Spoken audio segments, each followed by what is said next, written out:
So a word about bracing. This porch was definitely weak when we purchased this house. So what we did was we had to worry about two things. We had this design area, which is pretty heavy, was loose. Also, the top roof wasn't supported because of the rotted out corners and other posts.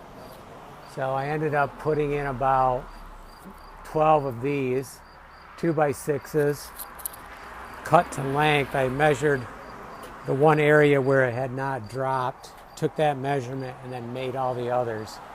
So a top and a bottom, two of them nailed in, toe-nailed perpendicular to give extra support. Now I'm taking them apart because what we're doing is, as we're getting these columns in, we don't need as many.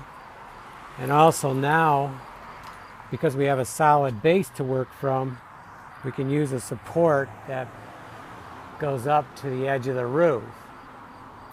And then the inside is all nailed to the roof because we redid the roof, so all the rafters are tied into the ceiling now. And we're putting in our new posts here.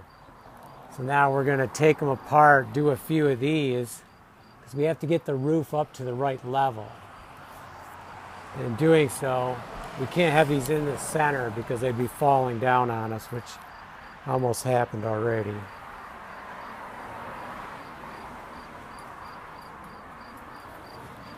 So bottom line is make sure you have the supports and move them around as you need to. This corner is low, so we're going to have to take the top up. We already got this to height. This is now the correct height, but the rafters are not, so we're going to have to put some bracing from the corner up in to take this whole corner back up, and then we can replace that post that goes across there, or beam, and then that'll tie everything back in together.